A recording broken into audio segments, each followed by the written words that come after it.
Andy and You.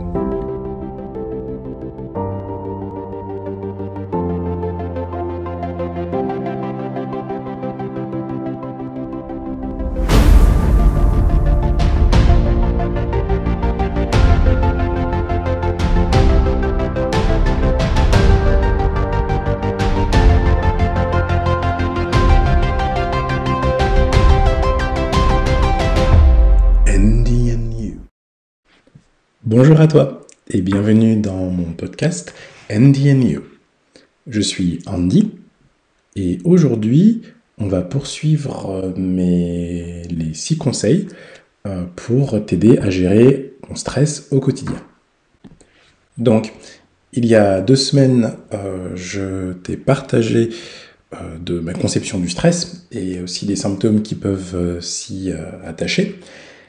La semaine dernière, j'ai partagé avec toi mes 2 premiers conseils, donc le massage des pieds, inspiré de la réflexologie plantaire, et l'utilisation de 3 de mes huiles essentielles préférées dans des moments de stress, qui sont l'ylang-ylang, la lavande vraie et la camomille romaine.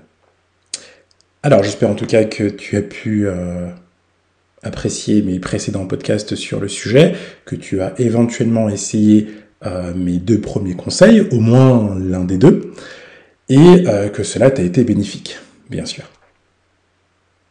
Alors là, je vais poursuivre sur 2 conseils, mes 2 conseils suivants, qui sont des conseils plutôt d'hygiène de vie.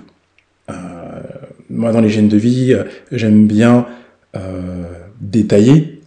On parle souvent d'hygiène de vie au sens large. D'ailleurs, souvent dans l'hygiène de vie, c'est souvent de bien manger et de bien bouger.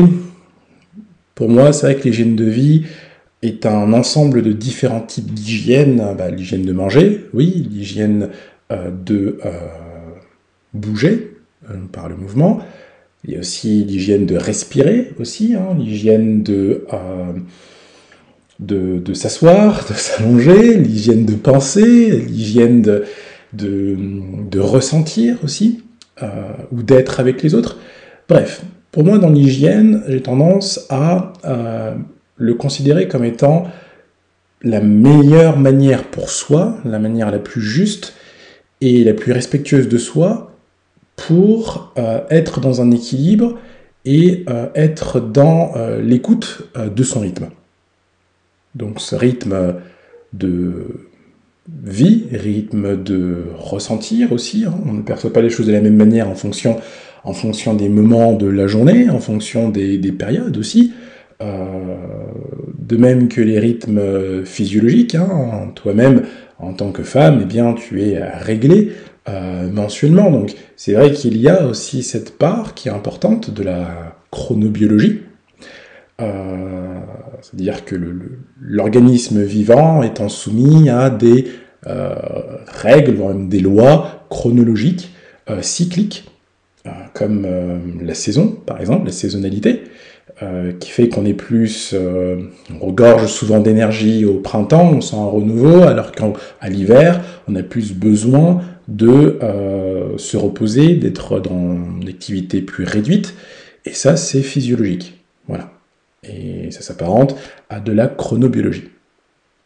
Donc, dans cet esprit hygiène de vie, j'ai 2 conseils que j'essaye moi aussi d'appliquer au quotidien, ou du moins quand je sens que certaines choses prennent le dessus, des choses un peu pesantes. Eh bien, c'est des manières de cultiver une relation avec soi. Autant dans les 2 premiers conseils, on était dans le fait de cultiver une relation au corps, parce que plus on est dans son corps, moins on est dans sa tête. Mais là, on va être plutôt dans une relation justement plus tournée sur une meilleure hygiène de pensée ou d'interagir. On va commencer par le premier. Alors, le premier conseil, c'est le fait de t'aérer l'esprit. C'est tout bête, mais dans cette idée d'hygiène d'hygiène de vie, il y a l'hygiène de respirer, l'hygiène de s'oxygéner l'esprit, et bien sûr, en oxygénant ton esprit, tu oxygènes ton corps. Et cette volonté que tu peux avoir, toi, de vouloir le faire, c'est-à-dire vouloir t'oxygéner parce que tu as l'impression, en gros, d'être dans un étau, que la situation de stress prolongée dans laquelle tu te trouves peut être un peu de plus en plus pesante et de plus en plus fatigante, c'est important de pouvoir se revigorer. Souvent, dans mes échanges avec soit mes clientes, soit avec mon entourage, je sens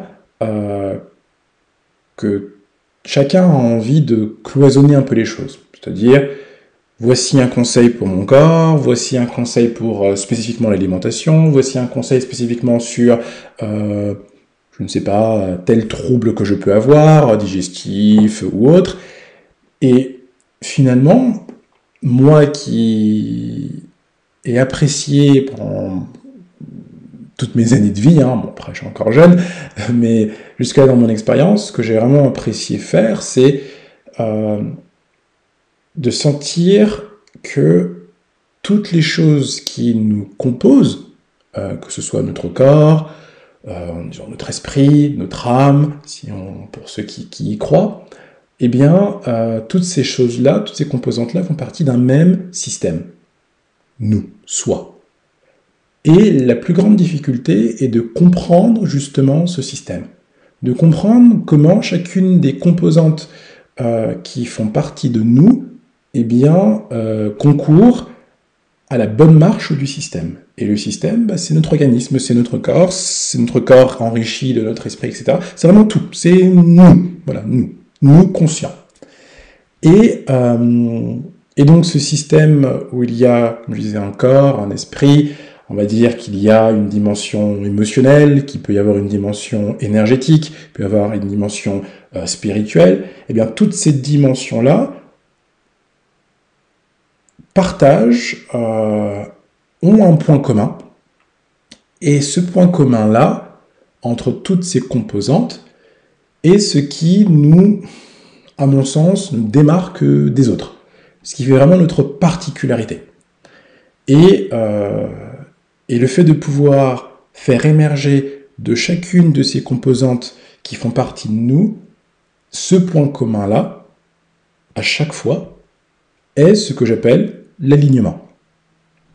Être aligné, c'est pouvoir, à travers chacune des composantes de sa vie, être toujours au plus juste et au plus respectueux de soi.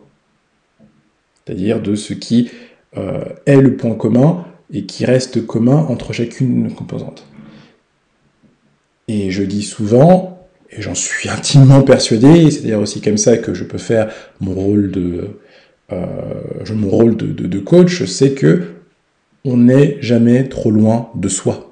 Dans tout ce qu'on fait, il y a toujours une part de soi. Que ce soit dans le domaine qu'on choisit, que ce soit dans la manière dont on applique ou exécute des tâches, dans la manière dont on peut vivre justement ce qu'on fait, nos activités, il y a quelque chose dedans qui revient, une constante. Et bien, cette constante-là, dans tout ce qu'on fait, c'est ce que j'appelle le soi, et le fait de suivre cette constante, le fait d'être fidèle à cette constante dans chacune des activités de la vie, dans chaque composante de soi, eh bien c'est ça que j'appelle l'alignement, ou être aligné. Mais pourquoi je parle de ça? C'est parce que dès lors que tu es toi dans une volonté de te reconnecter à ton corps, forcément, par ton corps, à travers ton corps, tu vas te reconnecter à toi. Donc te reconnecter ou te connecter à cette constante en toi qui est là, en filigrane, partout, dans tout ce que tu fais, et que tu peux ne pas voir au quotidien, dont tu peux ne pas forcément avoir conscience. Ça, c'était dans les 2 premiers conseils, la reconnexion à toi par ton corps. Et bien là, dans le premier conseil que je te donne vis-à-vis de cette hygiène de pensée, hygiène de s'oxygéner, de s'aérer l'esprit, c'est que en aérant ton esprit, tu vas permettre aux autres parties de toi de s'aérer aussi. Tu vas leur apporter un souffle nouveau. Et franchement, c'est quand même vachement agréable. Alors, le credo, la phrase un peu à garder en tête dans l'application de ce conseil, qui est tout simple, c'est apporte un peu de légèreté à ta vie. Voilà. Ce qui te permet de t'aérer l'esprit est ce qui te permet d'apporter un peu de légèreté à ta vie. Et oui, qu'est-ce qui te permet de rigoler? Qu'est-ce qui fait qu'à un moment donné, quand il y a un trop-plein un peu partout, que la famille, c'est bien, tu les aimes, mais à un moment donné, ils peuvent être un peu trop dépendants de toi et tu as besoin qu'on te lâche, qu'on te foute la paix. Et la question, c'est qu'est-ce que tu fais dans ces cas-là? Est-ce que c'est prendre un bain le dimanche matin, par exemple, quand tout le monde est occupé à faire ses affaires, toi, t'es là, tranquille, dans ton bain en train de te détendre? Est-ce que ça passe par une séance de spa? Tout le monde n'a pas forcément les moyens, mais une fois de temps en temps, ça peut être sympa, une séance de spa ou de hammam, ou bien une séance de manucure-pédicure, par exemple, chez l'esthéticienne. Qu'est-ce qui fait que tu arrives à apporter un peu de légèreté dans ta vie? Ce sont ces moments-là, ce sont ces activités qui te permettent d'apporter un peu de légèreté dans ta vie, qui font que tu arrives à aérer ton esprit. Le tout est de trouver le juste équilibre. De ne pas être dans la fuite, par exemple, de ce qui peut te peser, mais être plutôt dans le fait de te revigorer, de t'apporter un peu plus d'énergie, en t'oxygénant l'esprit, en pensant à autre chose, pour aborder de manière différente, avec plus de recul, ce qui peut te peser. Ça, à mon sens, c'est quelque chose de plus juste. Et non pas continuellement être dans le fait de se défiler, c'est-à-dire continuellement à être aéré ton esprit, à être dans des choses très légères, pour ne pas voir ce qui est pesant.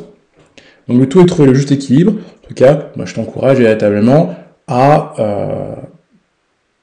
identifier ces activités-là, ces activités ou une activité, ça peut être qu'une seule activité, qui te permettent d'être dans ton cocon, ou bien d'être...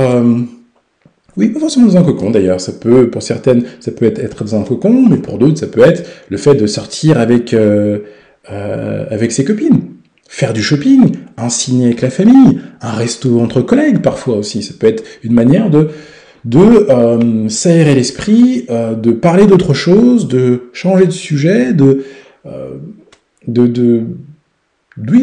pouvoir se déconnecter de ce qui peut être pesant. Par exemple, quand je parle du resto avec les collègues, souvent le boulot peut être assez stressant, et le fait de partager ensemble un moment décontracté au restaurant par exemple, avec des personnes qui vivent cette même situation de stress, ça permet de renforcer l'entraide aussi, renforcer une certaine connexion aussi avec les autres, mais en même temps, ça permet de pouvoir apporter un nouveau souffle, et peut-être éventuellement d'étendre les choses. Donc, c'est toujours positif d'être dans une volonté lorsqu'on est vraiment pris dans un étau, pris dans un moment de stress intense, de se dire, bon, là maintenant, il est temps que j'en sorte. Voilà. Ponctuellement, mais il est temps que j'en sorte.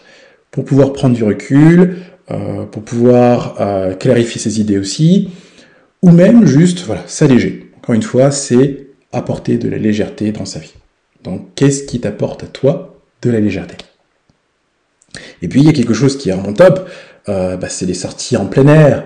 Là, encore une fois, on est utile et agréable avec ce côté la nature qui revigore, on est un peu plus loin de la pollution. En tout cas, si tu es dans un endroit, dans une grande ville qui a tendance à être polluée, aller déjà dans un lieu où il y a plus de verdure, où tu respires mieux, déjà, ça va t'aider et encourager aussi à t'apporter plus de légèreté. Et rire. Rire. Quelque chose de drôle, apporter quelque chose de drôle dans sa vie permet d'apporter de la légèreté. Et c'est vrai que les bienfaits du rire sont nombreux, vraiment. mis à part, on va dire, c'est tout le plus important, le fait de pouvoir dépasser les méfaits du stress, en fait. C'est vraiment des bienfaits à tous les niveaux, parce que, mine de rien, ça libère. Et même physiologiquement, il y a une libération qui se fait au niveau du diaphragme, et dans certaines traditions, dans beaucoup de traditions d'ailleurs, on dit que le diaphragme est là où se concentre le plus de contractions liées à l'émotionnel. C'est-à-dire que dès lors qu'on a des tensions émotionnelles qui sont là, eh bien, elles ont tendance à se figer, presque se cristalliser au niveau du diaphragme. Et donc entre les côtes et l'abdomen. Et en fait, rien que le fait, donc il y a des exercices comme ça qui permettent de libérer le diaphragme, et en libérant le diaphragme, on libère aussi certaines émotions. Encore une fois, le lien entre le corps et l'esprit, ce qu'on appelle le côté psychosomatique.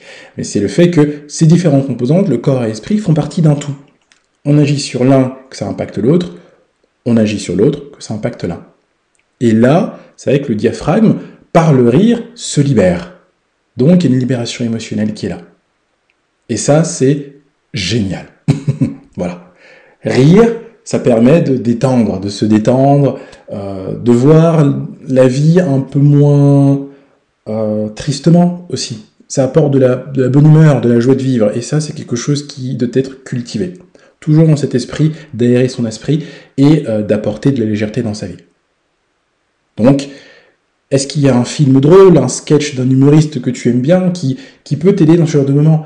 Il y a des gens qui aiment bien regarder des vidéos de chats qui tombent, ou bien, je me demande d'ailleurs si c'est pas fait exprès, le fait que Vidéo Gag ait été diffusé le dimanche. Voilà, bien rire en fin de semaine pour que le lendemain, on soit de bonne humeur pour le début de la semaine. Peut-être. Ça se trouve, c'était pas fait exprès, ou c'est pour se dire que le dimanche, tout le monde est là et que c'est un moment familial.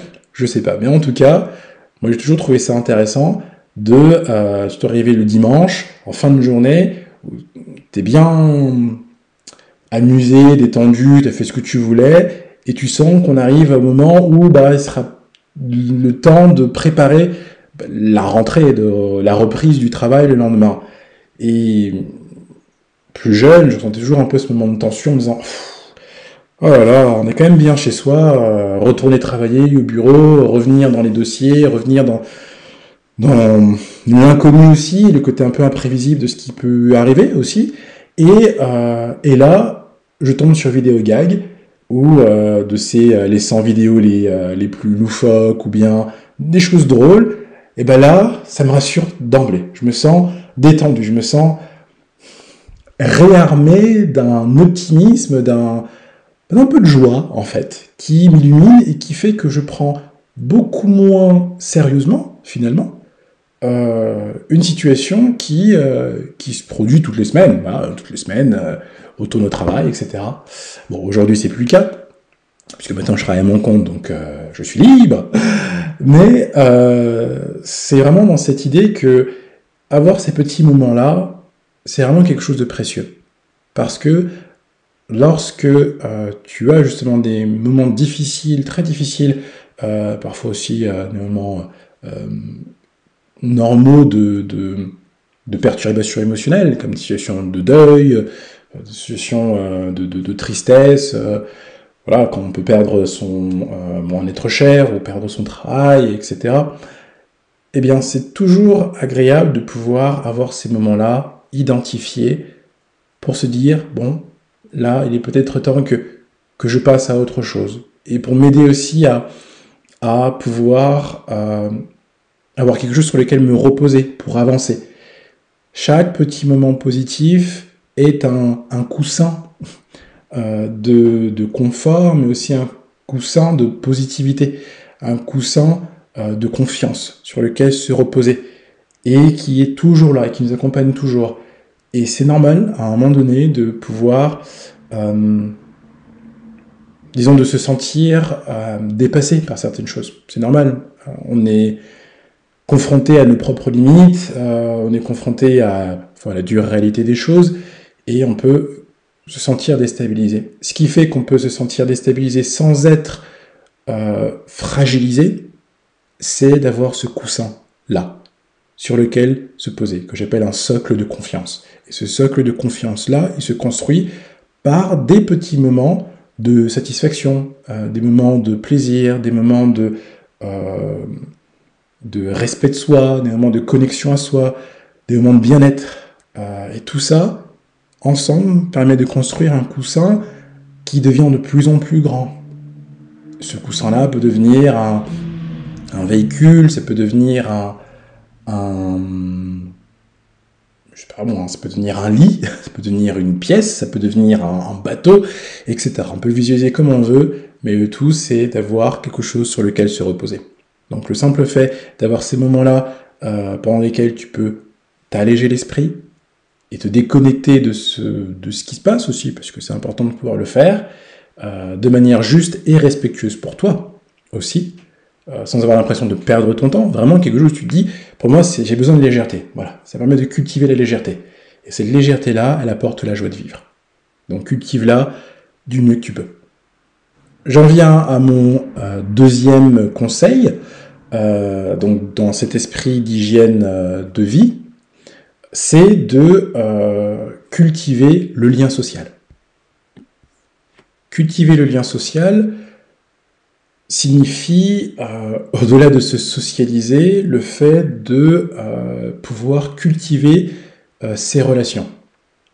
Ça me rappelle d'ailleurs en chamanisme amérindien cette phrase une phrase de salutation ou de congé pour dire voilà, à bientôt ou on se reverra plus tard, ou on discutera plus tard, chez les Lakota, les Indiens de la plaine, il y a une phrase qui dit à toutes mes relations, qui en Lakota Ometakuasin. Et cette phrase-là, je la trouve riche de sens, difficilement traduisible comme ça, mais ça veut dire le fait d'honorer en fait toutes ces relations.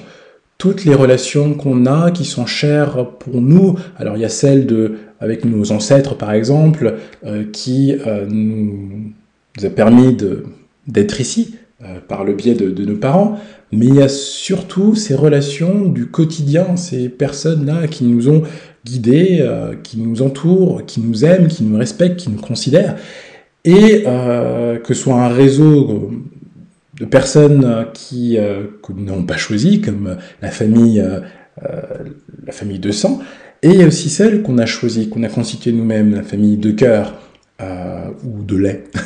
Et donc toutes ces relations-là sont à honorer, parce que nous sommes des êtres sociaux. Nous sommes des êtres, disons, qui ont besoin de construire des choses ensemble. Et le fait de vouloir contribuer, de sentir contribuer aussi à l'ensemble, cultive un sentiment d'utilité, un sentiment d'appartenance, en fait, au monde, qui fait partie de nous. On a besoin de se sentir faire partie du groupe. Ça me rappelle une notion très très importante en psychologie adlérienne. Alors, je ne vais pas trop m'étendre dessus parce que je suis en deuxième année de psychanalyse adlérienne, donc étudiant en psychanalyse pour devenir psychanalyste. Et Adler, en fait, est un psychanalyste, médecin psychanalyste autrichien de la même année compère de Freud et Jung, mais qui est tombé dans l'oubli, ou du moins dont le nom n'a pas été retenu par l'histoire, étrangement, alors que beaucoup de ces concepts nous ont influencés, et nous influencent encore, notamment le concept de complexe d'infériorité.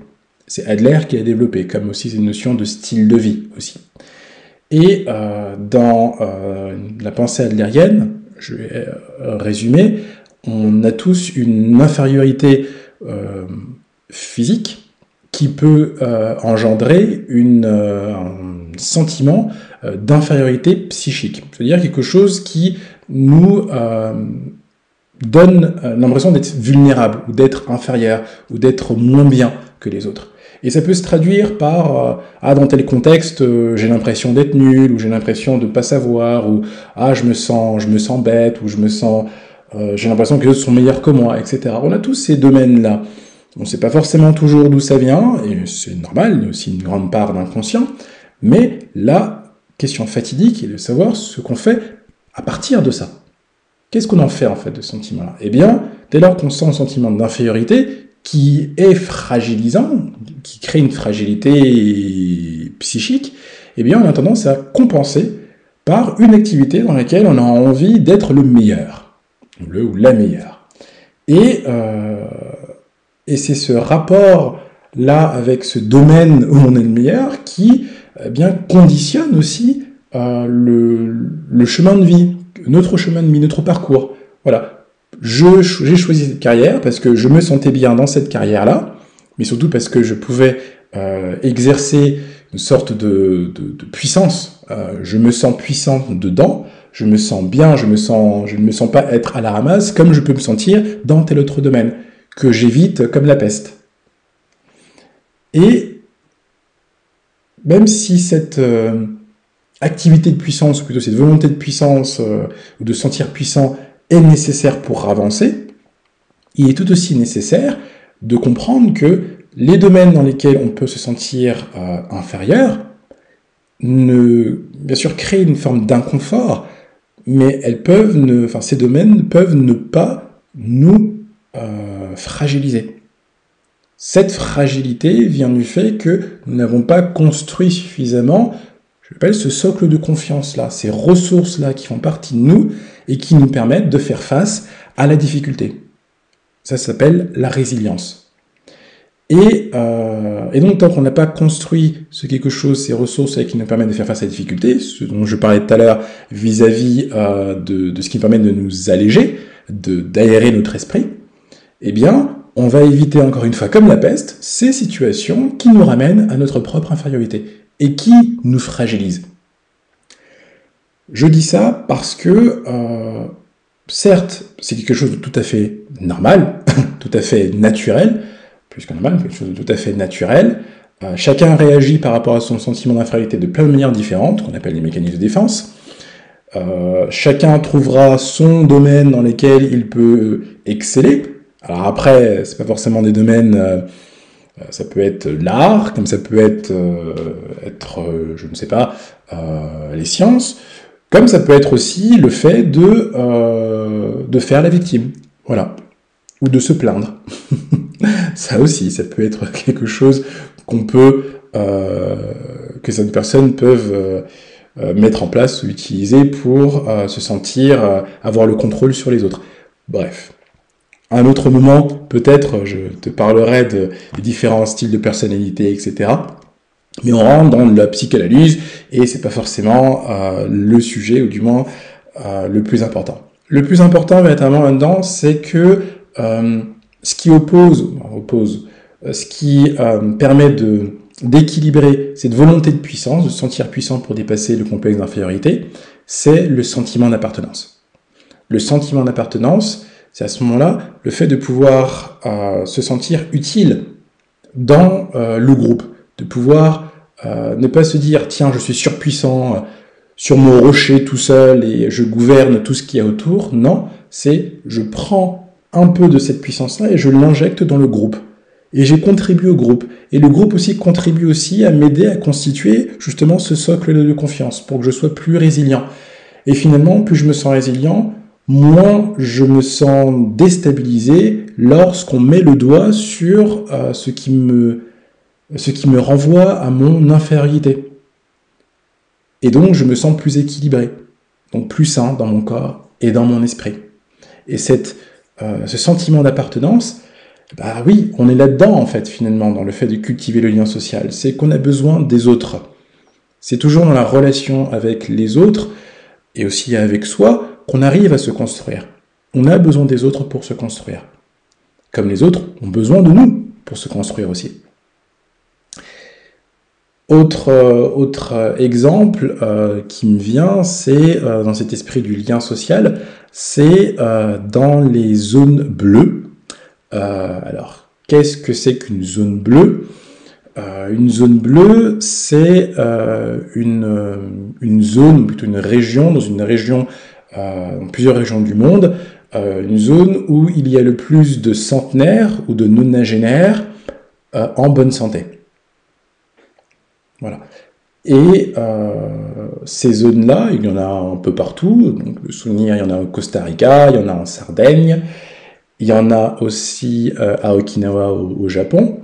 Et dans ces zones bleues-là, pour vous donner une référence, c'était l'émission sur les zones bleues, justement, avec Michel Siemens et Adriana Carambeu, qui est passée sur France 2 il y a quand même un certain temps. Et dans l'émission, dans les émissions autour de ça, ils allaient de zone bleue en zone bleue pour comprendre, en fait, presque recueillir les raisons pour lesquelles ces nonagénaires et centenaires étaient en bonne santé, quels étaient leurs secrets. Et ce qui était intéressant, c'était que il y avait 5 critères. Alors, je vais voir si je me souviens des 5. Mais il y avait un premier critère, il y avait l'alimentation, une alimentation qui était variée et diversifiée. Deuxième critère, c'était une activité physique douce et régulière. Troisième critère, c'était le lien social, le fait de partager, d'échanger avec le groupe, de faire partie d'une communauté et de sentir faire partie de la communauté. Quatrième critère, c'était la spiritualité. C'est-à-dire que dans chacune de ces zones bleues, chacun avait son propre lien avec la spiritualité. Et le fait de faire partie de quelque chose de plus grand que soi. C'est une vision spirituelle. C'est pas simplement le fait de croire en Dieu ou pas, c'est vraiment le fait de croire à quelque chose de plus grand que soi. De croire qu'on faisait partie de quelque chose de plus grand que soi. Et cinquième critère, je me demande si... alors dans la production locale, le fait de manger local et varié, ça c'était dans le premier. Oui, j'ai oublié le local, une alimentation locale. Cinquième, je me demande si ce n'est pas en lien avec le fait de savoir ce pourquoi ils étaient faits. C'est-à-dire qu'au Japon, par exemple, il y avait cette notion d'ikigai, et l'ikigai, c'est le fait de comprendre ce qu'on a à apporter en ce monde, et qui nous permet de contribuer et de participer au monde. Et c'est quelque chose d'intime, de profond, mais aussi quelque chose qu'on peut vivre tous les jours, dans tout ce qu'on fait. Grossièrement, encore une fois, je ne suis pas un spécialiste. Bon, je crois que j'ai encore oublié le cinquième élément. C'est pas grave. J'aurai le temps d'aller regarder d'ici là. Mais ce qui est important là-dedans, c'est que toutes ces zones bleues partageaient ces mêmes principes, au moins ces 4 principes. Il n'y a que 4 principes d'ailleurs. Donc on va dire qu'il y a que 4 principes. Donc ils partageaient ces 4 principes. Et donc dans ces principes-là, il y avait le lien social. Le fait de finir sa vie tout seul, eh bien, n'encourage pas à pouvoir vivre longtemps. Et, comme j'aime bien dire, la souplesse, c'est la longévité. Donc, entretenir cette souplesse, même dans les relations avec les autres, le fait de ne pas être dans une rigidité, le fait d'être toujours à vouloir cultiver les liens avec les autres, maintient aussi l'esprit, maintient le corps dans des activités faire ensemble, et ce n'est pas pour rien qu'il y a les associations de seniors ou des associations de retraités pour que les gens, une fois l'activité professionnelle terminée, de pouvoir aussi continuer à se voir, comme les gens pouvaient se voir au bureau, etc. Parce que c'est important de cultiver le lien social. C'est vraiment quelque chose de très très important, cet aspect social. Nous sommes des êtres biologiques, psychologiques, psychiques et sociaux. donc en lien avec les autres. Voilà. On a vraiment cette dimension biopsychosociale qui est là, sans compter l'aspect énergétique et spirituel, en plus pour ceux qui y croient, mais en tout cas, on est des êtres assez complexes, denses, et c'est important de pouvoir cultiver ça. Bien sûr, un pas après l'autre, chacun comme il le peut, mais le tout c'est d'essayer. Donc, je résume. Premier conseil d'aujourd'hui est le fait de t'aérer l'esprit, c'est-à-dire de pouvoir faire une activité qui te permet de t'apporter un peu de légèreté. Pour clarifier tes idées, prendre du recul, te détendre, t'apaiser et être revigoré pour avoir un relent de créativité. Créativité étant ce qui te permet aussi de trouver des solutions à des problématiques parfois difficiles à résoudre. Deuxième conseil, le fait de cultiver le lien social, c'est-à-dire de cultiver tes relations avec les autres.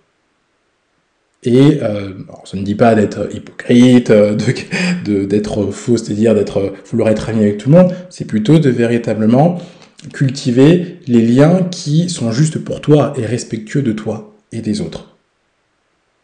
Voilà. Donc, ça passe encore, comme en lien avec le premier conseil, vis-à-vis du fait de sortir avec sa famille, aller faire un resto, aller faire une sortie vélo avec la famille, ou bien de faire du shopping avec les copines, on est aussi dans le fait de cultiver le lien social. Voilà. Autant que il y a des moments où tu peux te sentir avoir besoin de te reposer, d'être seul, de te retrouver seul. Et ça aussi, c'est tout aussi juste. Le tout, c'est de trouver le juste équilibre entre la vie, le fait de cultiver les liens avec les autres, tout en cultivant le lien avec toi. Voilà. Eh bien, c'est terminé pour aujourd'hui. C'est deux petits conseils simples. On est un peu dans une autre sphère un peu moins pratique, mais pour moi, c'est important quand même de le partager parce que nous sommes des êtres globaux. Et c'est important de prendre justement notre globalité en compte dans ce qu'on fait. J'ai aussi une bonne nouvelle, d'ailleurs, j'en profite, de toute façon je partagerai dans la newsletter, c'est que le blog est enfin sorti. Bon, il sera toujours amené à évoluer, mais au moins le blog est là. Je t'encourage, parce que sachant que le jeu concours Noël approche à grands pas, le tirage au sort approche à grands pas, donc je t'invite à t'inscrire sur la newsletter. Encore une fois, ça demande peu de temps de mettre juste ton nom et ton adresse email, de pouvoir t'inscrire à la newsletter pour être inscrite donc dans ce jeu, le tirage au sort du jeu concours Noël. Je rappelle le cadeau, c'est que tu vas pouvoir profiter ici avec moi de 2 jours, tout frais payé, 2 jours de soins, bien-être et hygiène de vie. Donc je te partagerai, on travaillera ensemble sur la lithothérapie, donc c'est-à-dire le travail sur les chakras, le travail sur les différents corps subtils, donc j'expliquerai tout ça, mais ça veut dire que je vais t'aider notamment à pouvoir te sentir rééquilibré, réaligné aussi, et je t'expliquerai tout ça au fur et à mesure, parce que pour moi c'est important aussi que tu puisses comprendre ce qui se passe à l'intérieur de toi, et de savoir comment tu peux utiliser cette compréhension après notre séjour, après une fois rentré chez toi, pour pouvoir cultiver ça. Et ça s'accompagne aussi de conseils sur ton hygiène de vie, hygiène de pensée, de manger, de bouger, etc., pour t'aider petit à petit à ton rythme et avec tes moyens de véritablement te sentir de mieux en mieux dans ton corps et dans ton esprit. Voilà. L'idée, c'est vraiment de t'aider à t'équilibrer, et ça commence par une déconnexion totale. 2 jours, c'est court, et en même temps, c'est intense, pour te permettre de te ressourcer, de sentir et de comprendre un peu mieux ce qui te permet de te ressourcer. Et en plus, l'avantage, c'est que seul le trajet est à ta charge, mais le reste, tout ça, c'est gratos. Donc, ce qui fait que tu n'as rien à perdre à t'inscrire à la newsletter. Vraiment, rien à perdre. Petit quelque chose aussi, c'est que si tu t'inscris à la newsletter et que tu ne fais pas partie, tu n'es pas celle qui gagne au tirage au sort, c'est pas grave parce que je réserve à chacune des participantes un petit cadeau. Voilà, pour remercier chacune des participantes justement de leur participation. Donc, je t'invite vraiment à t'inscrire à la newsletter, de participer au tirage au sort, et puis, voilà, si tu as des questions, je reste à ta disposition. Sur le blog, de toute façon, je t'invite à regarder, donc c'est grosso modo